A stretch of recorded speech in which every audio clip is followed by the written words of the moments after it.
asalaamaaleykum ñu ngi leen di nuyu ku nekk sa tur ak sa sant di ñëw ci seen premier numéro Cambérène Vision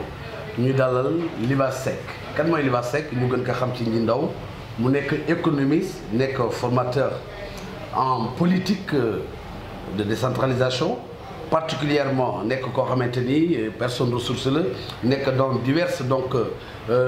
activités yu initiatives yu Cambérène kii consultant expert la nekk tamit formateur en politique et Libasse ñu ngi lay dalal tey ci première émission premier numéro bu Cambérène Vision. di nuyu téléspectateurs yi di gërëm ñi nga xamante ni ñoo ñu permettre tey yi ñu mën a jokkoo ak yéen sottante ay xalaat si jàmm ak salaam di ñaan yàlla rek émission bi yàlla def si jàmm ba luñ ciy wax lépp yàlla nangul ko mu leer nañ. ci Nji Ndaw nekk donc formateur politique de décentralisation nekk ci yenn domaine nan la pour ñu gën a xam Libasse Ndaw Nji Ndaw mooy kan. doomu Cambérène xam nga ñun bu ñuy wax suñu bopp dañu naan toujours doomu Cambérène parce que doomu Cambérène dafa am lu bëri lu mu ëmb ci ngëm-ngëm ci nit ki comportement am ak yaram mais surtout ñuy nit ku nga xamante ni bon dañoo jàng ci domaine économie bon yàlla def tamit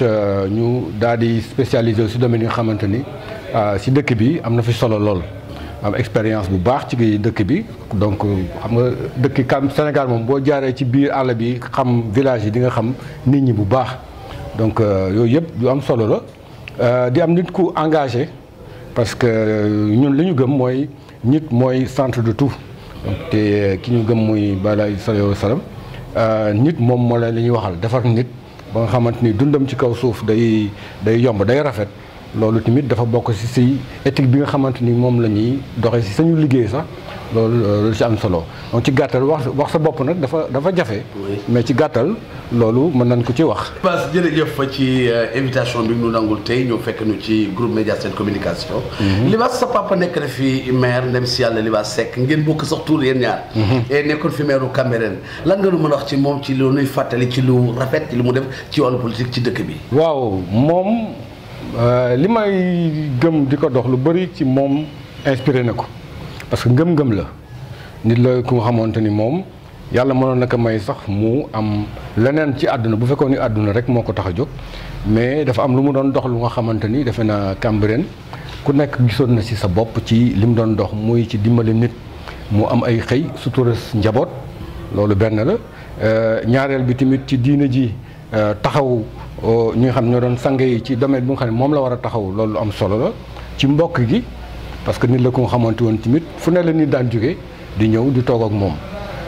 ci politique tamit defe naa ni au niveau national dana représenté Cambérène bu baax a baax ba lu ñuy séddale Cambérène am ci wàll rek defe naa ni andi na ko biir Cambérène. loolu moom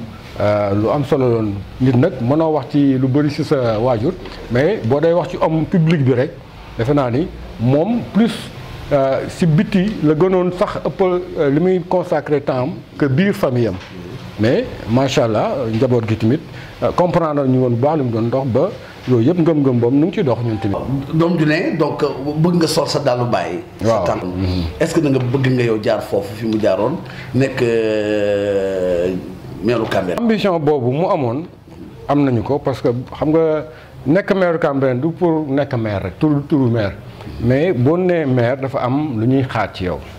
loolu ñuy xaar ci yow nag moo tax ñuy am ambition. maanaam defar Cambérène taxaw Cambérène ba mu mat sëkk parce que ba mu fi taxawee taxaw na Cambérène déjà ba mu fa jógee la nit ñi comprendre lu bëri si lu nga xamante ni mu ngi ko doon dox donc ñun bu dee ambition boobu moom te tey gis nañu ni Cambérène am na lu mu manqué ci côté boobu moo tax ñu am ambition boobu mais du ambition politique wala du pour naan monsieur le maire rek mais pour taxawaayu Cambérène fu mu war a taxaw en fonction de mission yi xam ne moom la maire war a dox ak responsabilité yi loolu moo tax ñu am ambition pour nekk maire Cambérène. Libasse da nga yëngu ci wàllu décentralisation. et découpage administratif bu Cambérène ni ñu ko découpé baaxul financièrement amul benn ressource financière nan la ni mën a def pour loolu mën a dellu ak lan moo indi loolu. waaw ñu commencé si li ko indi defe naa ni ñu bëri dañuy ñëw rek gis ni Cambérène découpage fii la yem. mais dafa am histoire bu nga xamante ni moo tax découpage bi demee nii ci jamonoy Maam Rane ak sama ñoom Pape temps jamonoy Abdou Diouf la woon Cambérène dafa nekk dëkk bu nga xamante ni dafa am statut spécial parce que dëkku diine la diine moo ko tax a jóg ba ñu waree de découpage am na benn critère bu rentre en jeu mooy nan lay Cambérène di mën autonomie parce que de tout le temps Cambérène am na affaire yu bëri yu nga xamante ni même boo daan dem commissariat wax dañ lay bàyyi waa Cambérène parce que ñoom ils savaient gérer les affaires yi nga xam mooy dox Cambérène si jàmm. Donc décentralisation bi mu ñëwee pour bañ a perdre lu bëri lu nga xamante ni bu fekkee ne décentralisation politique élection majorité la bu ñu bokkoon ci parcelle majoritairement Cambérène mënul fal maire tant que amul ànd waa parcelle ànduñu ci. Mais bu ñu imaginer par exemple Cambérène maire bi nga xamante ni moo koy gérer mu ngi parcelle am na yu bëri yu nga xamante ni peut-être mën na am ay conflits yooyu donc am na ay choix yu amoon si jamono yooyu choix yooyu bi mu amee tamit kilifa yi daal di d'accord yamale découpage yi fii mu war a yem bon loolu c'est un fait ñaareel bi sa question mooy ressources ak xat-xat bi xam nga. am temps nga pour briguer donc les villages de Cambérène. fekk yow dëkk boobu fekkee boo ñëwee nan nooy def yow. man damay départ toujours si li nga xamante ni moom lañ ci fekk. parce que découpage ñuy wax peut-être dañoo xamul ban difficulté moo am ci redéfinir un découpage administratif d'une commune. loolu beneen xeex la bu nga xamante ni benn mandat sax xaju si. parce que boo dee jëlaat leneen fan ngay jëlee ñooñu est-ce que dinañ d'accord li nga fekk dañuy xeex ak yow su li nga xam parce que la ngay taamu peut-être ñoom tamit loolu bëgguñu mu rëcc leen donc mën nañu am xel si dinañ def plaidoyer ba nga xam ne mu am ay zones yu xam ne naturellement Cambérène moo ko moomoon ñu mën a fexe ba mu dellu si waat si Cambérène parce que fii ba croisement Cambérène la. Tollu Mbaaw voilà yooyu yëpp ay Cambérène la parce que. ba Dalifort damay wax ni. économie Cambérène maanaam koom-koomu Cambérène si sañuy jamonoy maam tool yi la woon. ñu ñëpp fekke nañ ko. waaw fa la maire yi nekk woon ay marché Sandaga Kermel donc naataange bi amoon yëpp foofu la doon soxee ko. donc tey jii boo xoolee territoire boobu mu ngi ci beneen commune. te moo tax lu bëri perte nañ ko ci domaine boobu. jéem a xool économie Cambérène si lan la. wéeru fu mu toll nii parce que nit ñi dañuy wax rek mais territoire boo gis maanaam entité boo gis am na économie bu fay dox boo xamulee nag li nga xamante ni moom moo fi am doo mën a xam yow naka nga mën a yokkee sa ressource dëkk bu nga xamante ni ci le plan économique dafa dox dafa am dynamisme kooku moo ëppale ay ressources yu muy mën a tirer ci économie boobu parce que commune ay ressources am c'est pas parce que amul marché rek mënul dox bu weesoo ay ressources yi nga xamante ne loi bi dafa énumérer ay taxes yu nga xamante ne yii commune moo koy percevoir daf ko jox tamit latitude mu mën a concevoir ay activités wala infrastructures yu nga xamante ni day génne xaalis donc loolu tamit foofu dañ ko war a exploiter mais il faut que ñu xam ni Cambérène am na économie boo xoolee fa mu commencé ba fii la fay dox ak nit ñi fiy xëy di fi génn ay alal chaque weer xamoo ñaata million la. mais ngi déficit boobu am sur le plan économique si Cambérène ba tax ndax maire bi fi nekk ni wala maire bi fi nekk ak équipe bam ñoo liggéeyul wala ñi génnoon ñoo liggéeyul. moom laay wax toujours ni sànq bi may wax ni boo xamulee li fi nga toog doo xam nan nga fay mën a générer ay ressources loolu tamit xam-xam la de parce que. décentralisation. Est-ce que xam-xam bi pour maire bi ki candidat bi la wala maire bi wala l'équipe municipalité la. Municipalité gestion commune déjà ay compétences la yoo xamante ni man bu may wax formateur en décentralisation par exemple ci programme yi ma doon liggéeyee ay maire lañ doon former ak ay acteurs locaux pour ñu mën a assumer seen mission donc loolu bu amee rek mooy yow li la dénk pour nga mën ko doxal il faut nga xam ko. ok loolu boo ko xamulee da ngay toog naan lii amul fekk yow yaa xamul donc ressources yi nga xamante ni moo nekk biir Cambérène dafa am nun koy fexe ba identifier ko ba xam si lu nekk nan ngay mën a fexe ba jëli ko parce que mën nga ni kat fii kat am na ay patente wala yeneen yu fi mën a jël mais organisation bi ci war ressources humaines yi ci war yow war organiser ba ñu koy jëli ba xaalis boobu di dugg ci kees gi au lieu muy dugg ci yeneen poste loolu yëpp liggéey la bu nga xamante ni c'est l'équipe municipale moom moo ko war a yor donc affaire bi du toog naan am ñu xaalis loolu moom ku ko wax rek mooy xamoo voilà yow yaay wuti xaalis bi mu am tamit yeneen infrastructure yu nga xamante ni mën na am biir Cambérène di génn ay millions yu bëri du ma ciy wax nag parce que bu mu waxee yenn idées gars yi dañ koy sàcc waaw loolu yëpp ay mbir la Cambérène mais dañuy toog di wax rek mais action dëgg bu nga xamante ni moom mooy tax ba nga xamante ni yow lii contrainte la nga mën a xam contrainte noo koy contourner loolu tamit liggéey la du toog rek lépp pare pour nga ñëw lépp jaar yoon nit liggéey bi mooy loolu. doomi Cambérène ngeen yéen fi nekk yéen a bëgg pour briguer suffrage wu dëkk bi. wax nga si problème mu découpage administratif bi li ko indi li ko waral. ak problème yi mu indi ci Cambérène. mais wax nga tamit ku bëgg a indi financièrement Cambérène jox ko gëdd boo xamante ne koom-koom du fi jógee te war na fi am loolu yow yaa koy liggéey yaa koy wute beneen bi Libaas est-ce que tey jii ban demee ba tey candidat yi bëri au niveau de Cambérène ku nekk taxaw di may kii est-ce que mënuñu wax ni maire bi fi nekk actuel tey jii moom moo yàq image u maire ba tey ku doon jug bëgg wax ni may maire ba ma bëgg nekk candidat Cambérène. comme ni nga ko waxee rek man aw ma faral di wax si sax di tudd tur mais citoyen lañu citoyen yi nga xamante ni ba actuel maire ba muy toog ñun ñoo xeexandoo pour jëlee fi lu fi nekkoon lu nga xam ni bëgguñu woon mu continuer yàlla def ñu dem ba ci biir lan doon yaakaar si doxalin gisuñu ko politique lal si parce que ñun ay politique pour politique intéressant dañuy liggéey ñu dem ba nga xamante gis nañu ni kat lii tamit mënul wéy moo tax ñu ñëwaat bi nag pour assumer sa responsabilité mais pas ngeen nekk équipe bu nga xam da ngeen di jël jiital kenn bu toogee mu nekk ci li ko neex mais li ñu mën a wax mooy buñ dee wax commune dëgg commune u Cambérène opportunité yu bëri am na ko mu rëccuñu compétence yu bëri yu nga xamante ni en matière de décentralisation loi bi moo ko jox commune pour ñu mën ko supporter bu dul commune keneen du ko jël en charge compétence yooyu boo xoolee jàng mu ngi ci santé mu ngi ci cadre de vie mu ngi ci environnement mu ngi ci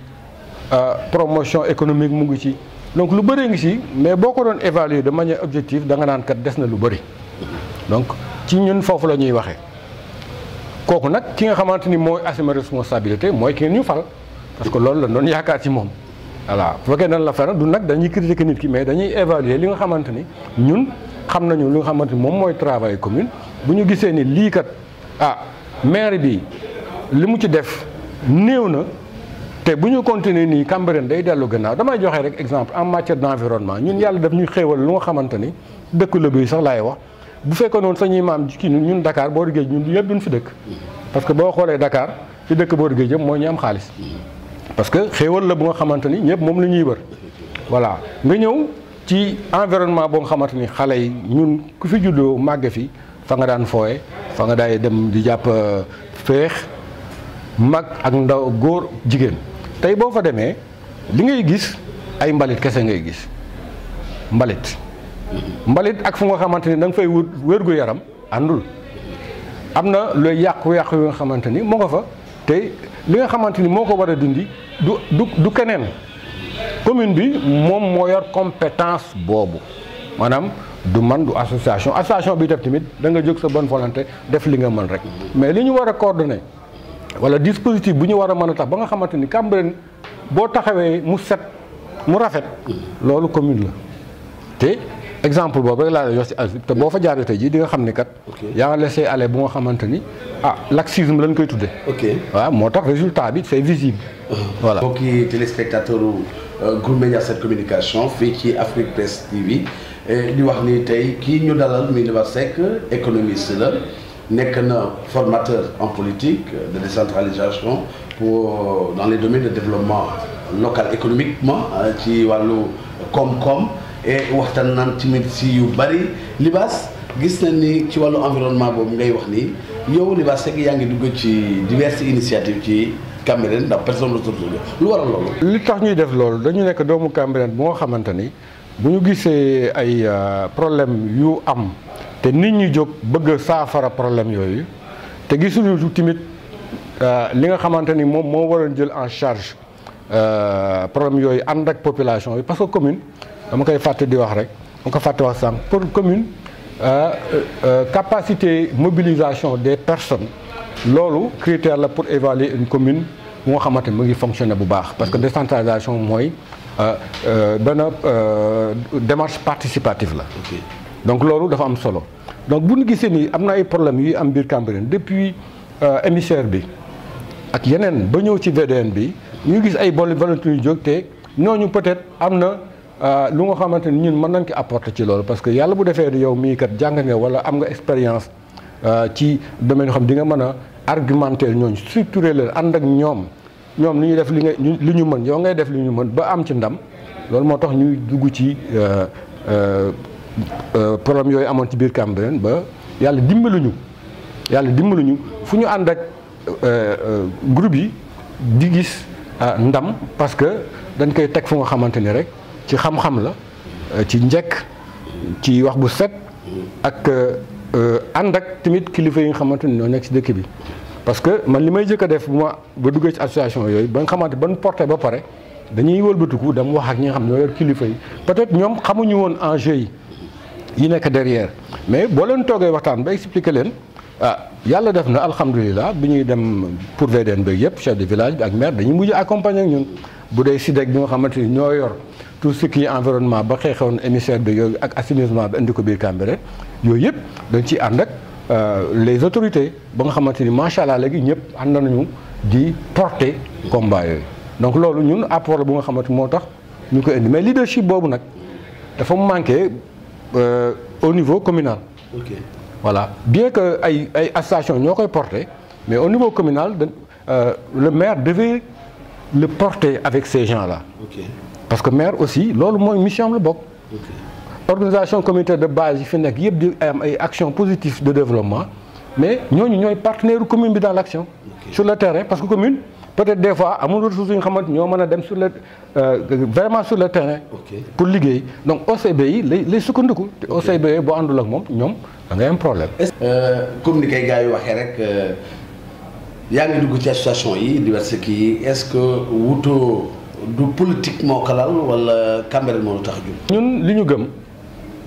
di nekk laayeen bu nga xamante ni dañuy ragal ëllëg waxuñu pour wax bu doon wax rek pour wax doon nanu leneen voilà am nañu ay ndombal tànk parce que loolu yomb na lool mais li gën a difficile Sénégal gii ñu nekk mooy li ngay wax nga ci teg tànk di ko gëm donc politicienne bu ñu ko doon def tey jii war nañu am place bu baax parce que mooy li nga xam da ngay wax rek pour nit ñi ànd ak nit ñi ànd ak yow nga dem jaar am place bi nga bëgg donc mais li gën a metti mooy ngay ànd ak ñi nga xamante ni ñoom dañuy xeex ñooñu yow xeex bi ngay ànd ak ñoom xeexuloo pour jiital leen parce que man surtout yooyu ma ànd ak yooyu yëpp kenn gisuma ma ne leen dañuy xeex nii pour après ñu mën a doon lii mais li ñu ñor rek mooy li ñuy xeex voilà li ñuy xeex waa ñu fexe ba am ci ndam. ok maa ngi lay laaj du sensible ñu ngi seetaan et Cambérène mag ñi la jiitu maanaam ñi la féete mag tey ji yaa ngi ci 57 ans ñi nga xamante ñu ngi ci 60 jëm kaw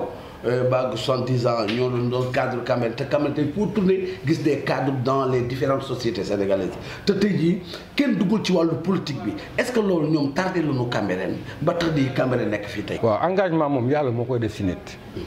am na ñoo xam ne li leen intéressé rek mooy ñoom seen réussite wala seen tawféex am na ñoo xamante ni tamit ñoom fi ñu dëkk wala ñuy dëkkal tamit comme man sama compagnie bi dama ni man bu fekkee ni dama war a avancer wala dama war a am àdduna bu neex mënu doon man rek ci li ma wër amul tamit lu nga xamante ni moom moo leen di yàlla di leen jàppale man loolu laa gëm. Développement c'est pas individuel développement c'est une communauté c'est un pays man loolu laa jàng loolu laa gëm tey tamit loolu lan ma yare sànq dañu commencé ci sama pap ma ne la moom ndombal tànk bu nga xamante ni bu doon moom rek la doon wër kon dinañu fi bàyyil ñun lu ne te yàlla xam na ni bi muy génn àdduna sutura la ko fi yàlla bàyyiloon donc am na un moment moom bi mu demee ba nga xamante ni mu ngi xam ni kat parce que àdduna moom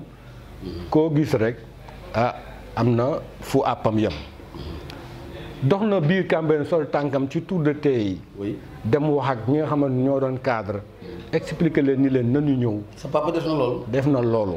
damay bañ wax ay tur mais ñi nga xamante ay mag bu ñu seetaanee dañ xam bu baax li may wax. surtout de tey jaar ni leen man damay jeexal.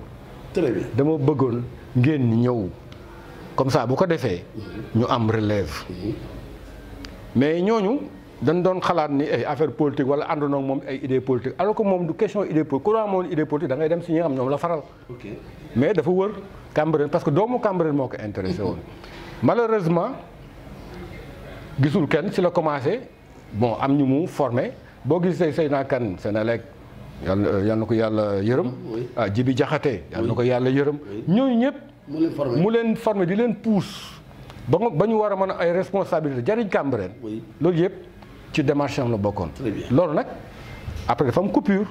malheureusement au niveau de Cambérène amatuñu ay nit ñoo xamante ni fa ñuy décider. ñoom am nañ fa ay nit ñu mën a défendre. donc pare nga pour briguer les suffrages de Cambérène ni nga ko waxee sa papa est-ce que yow it doxal nga say dàll pour seeti des cadres pour ànd ak ñoom ak ñan la. waaw fu mu toll ñu ngi def un travail de sensibilisation d'échange avec ay nit ñu xam ñu ngi bokk ak ñoom les mêmes idées du question ay cadres rek parce que nit boo xeeb kenn ni dina la am lu mu lay jariñ surtout si liggéeyu dëkk parce que am na ñoo xamante ni peut-être jànguñu. mais seen pas-pas mën na tax ñu réussir lu bëri si domaine bu nga xamante ni yéen boo leen àndee di xeexandoo benn xeex donc loolu liggéey échange boobu sensibilisation boobu nu koy def am na tamit ay nit ñu am yaakaar parce que Cambérène ñun ñëpp xamante nañu jikko yi nit ñi xamante nañu donc góor ak jigéen ñoo xamante ni dañuy am njël la xamee ñëw di wax ak yow pour kat nga impliqué parce que dañuy wax toujours dafa am ñoo xamante ni ñoom dañoo war a impliqué comme cas dañ ko doon waxee sax impliqué wul mais dañuy ñëw di wax ak ñun ñuy échanger ak ñoom bu baax di leen xamal ne ñun dañuy jóg léegi pour defar Cambérène parce que Cambérène fu mu toll nii wax dëgg yàlla am na benn war na am benn sursaut bu mën a am parce que mënuñu toog nii rek lépp di dal sañu kaw ñuy subir parce que léegi dañ nekk si benn ville bu nga xamante ni boo xoolee tey actuellement nii ak VDN bi gis nga léegi li ñuy subir yooyu yëpp. charrette yeeg bon yëpp dañ koy subir mais donc loolu ñu ngi waxtaan nit ñi bu baax di échanger ba bis bu nga xamante ni nag wax législative yi ba élection locale yi jot na waaw bu jóg jotee gis nga gis ñi nga xamante ni ñu ngi taxaw ànd ak ñoom incha allah nekk futur candidat bu élection yi di ñëw Libasse lan mooy différence entre société civile wala yow da nga bokk ci parti wala ban bannière ngay demee est-ce que société civile difficileul ci dëkk bu mel ni Cambérène nga xam ni politique la ñu xam nañu ndax am nañu fi formé ba tey ay club bu société civile wane dañ leen daan yow nan nga gisee loolu. pour l'instant société civile la mën a wax ni fa laa bokk parce que milité wu ma ci benn parti mais comme ni nga ko waxee noonu ñun dañu am gis-gis nii dañu dul doon parti bu nga xamante ni ñun dañuy dem ak ñun donc ci cadre mouvement bu nga xamante ni ñi bokk ak ñoon idée muy parti politique muy ay organisation muy association bu manti doon la ñu bëgg a fédérer ànd ak ñoom parce que li ñu bëgg a def nii nit ñi ànd bokk gis-gis ñoom ñoo mën a jégandoo pour loolu donc du parti rek parce que bu ñoo falu ñun ñoo falu non loolu intéressé wuñu ñun dañu bëgg ànd ay nit ñoo xam dañu bëgg mu doon nag Cambérène traditionnel ba ci nouveau quartier yi Cambérène 2 Déggo fépp daal fu nga xamante ni am na ay personnes yu jóg di liggéey ñun toog wax ak ñoom ba nga xamante ni dinañ mën a ànd parti politique yu nga xamante ni am na fii ñu bokk ak ñun idée tamit ñu mën a ànd donc exclure ñu kenn mais bu jotee loolu day taxaw mais pour l'instant nii si ni ñuy wax ak ni ñuy participer nii société civile rek la ñu mën a classé. kii téléspectateur du groupe Mediaset Communication ma leen di fàttali nii Libasse Seck Junior moom laa fi dalal et waxoon naa leen fii si njëlbeen gi papaam nekkoon na fi meeru Cambérène ci 1996 97 jamono yooyu et booba moom mi ngi ci réewu tugal yi di jàng bi mu dellu siwaatee et yore ay lijaasa yi wax naa leen que économiste la nekk na formateur politique en décentralisation pour le développement local wala territorial yëpp mi ngi ciy yëngu formateur la et Libasse di wax ni fi may tëjee ak yow ndaxte nous sommes au terme de l'émission donc ñuy ñaan fekkee Cambérène jël nga que yàlla bu leen ko joxee ak seen groupe yéen nan ngeen di liggéey ak état ndax gis naa ne ku liggéeyul état demet ay société civile état mën na la guerre wala nan nga gisee loolu yow xam nga commune da ngay xam aussi sa place ci architecture institutionnelle bu Sénégal. Commune du xeex ak état du doon lu nga xamante ne day jouer ay dafa nekk démembrement de l'état mu xam da nga ko jox autonomie moom ay compétences yu nga xamante état bi lii la ko jox fii la yem fii la yem fii la commencé fii la yem donc loolu nga xam ko dafa am solo parce que di nga mën a dem fa nga war a dem lan fa war a joxe nga moom ko nga mën ko jël mais du doon lu nga xam da ngay ñëw di topp nit pour am bu fekkee da ngay topp pour am rek loolu moom la ñuy wax politique parce que da nga defa ni kat kii lim lay jox da nga kaa yelloowul mais dañu nekk ci pays bu nga xamante ni dama lay jox exemple fonds de dotation yi mu ngi fii fonds de dotation yi état bi loi bee moo wax lii dañ koy jox commune yi état bi amul droit xañ ko commune bi donc yooyu yëpp ay partenaires a ngi fi nan ngay demee di wax ak partenaires yi parce que Sénégal ay institutions noo fi nekk. institutions yooyu nag il faut nga mën a dugg seen biir convaincre leen lépp rek ci kaw li nga xamante ni ay mission la wala ay action wala ay projet yoo am nga xam ne da nga ko bëgg a indi Cambérène mais nag xam noo koy négocier xam nooy présenter projet yi ba Cambérène mën cee profito loolu lu am solo la pour nga indi mën a indi dara parce que des fois kat projet dina ñëw xam naa ci dara parce que am nay projets yu fi ñëwoon Cambérène mais liñ ci war a profito duñ ci pour a profito noonu parce que dafa am lu mu laaj loo xamante ni peut-être loolu commune bi taxawul noonu. voilà loolu yëpp ay mbir la yu nga xamante ni lu am solo donc ñun état bi duñ ko contre parce que boo bokkee état boo contre état sa bopp nga contre. donc mais da ngay dem di jëli li nga xamante ci biir état bi. moom yaa ko moom. mais xam noo koy jëlee jee. daal daal bëggul taxaw fii di wax ay objectifs ak yooyu nga balaa kaa gars yi daal di. waaw am xam nga loo gis rek dama koy wax encore en matière de décentralisation. doo tëb rek di dox au jour le jour. dafa am ay jumtukaay yoo xamante ni da lay permettre ci 5 ans nga xam fa nga bëgg a dem. fa nga bëgg a dem projet yi ka lal action yi ka lal yëpp dafa am nu mu koy tabaxee yooyu moom ay lu ñu xam la lu ñuy pratiquer la depuis des années. loolu nag moom ngay jël di ko liggéey ak nit ñi donc moom laay wax ne gestion d'une commune compétence la xam-xam la du dama bëgg nekk maire rek mooy tax nga mën a yor. maire. fii laay nder keppe donc émission premier numéro bi nga xam ne mooy Cambérène Vision ñu dalaloon fii Libasse Seck nekk économiste nekk formateur politique en décentralisation ci nekk tamit ci diverses initiatives wu Cambérène ci li muy yëngu mi ngi ci Cambérène moom ñor mi ngi ci SYDEC mi ngi fépp pour rek pour indi expertise am Cambérène ak Jàmmalaay la réhabilitation du mausolée de Seydina Issa Rouhou Laye muy Jàmmalaay nekk ci yeneen ak yeneen Libasse mujjantal gàddu lan lay doon. di ñaan yàlla rek da yàlla def jàmm ci réew mi parce que fi ñu toll nii ñu ngi si ay jafe-jafe yu nga xamante ni ñu ngi ragal jafe-jafe yi mu indi yeneen jafe-jafe ci mbirub koom comme ñun koom la ñu jàng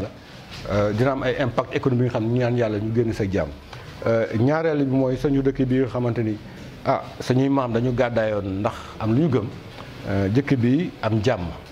mucc si loolu ñu mën a ànd xol yi ànd ñu jublu si liggéey dëkk bi pour mën nañu dellu fa nga xamante ni moom fa la mag ñu nekkoon mais Cambérène mën a exister encore ba surtout xale yi parce que man damay wax ne ñun li ñuy liggéey mag lu muy liggéey pour xale yi la parce que looy liggéey nii rek yow li ngay liggéey sa kër boo ko yóbboo say doom a koy lekk du dëgg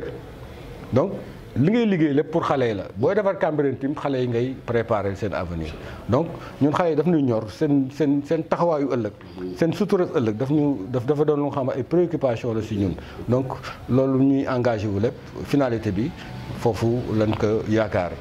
Libasse Seck mbokki téléspectateur groupe Média 7 communication ñu ngi leen di jaajëfal di gërëm bu baax ñi ma àndal ci régie bi Souleymane Diène ci caméra A B kii Ibrahima Mbengue ci réalisation bi Papa Amadou Mbodj ñu ngi leen di gërëm bu baax ci présentation bi Pape Ibrahima Diom di leen jox incha allah beneen numéro ci Cambérène Vision wasalaamaaleykum wa rahmatulah wa barakatuh.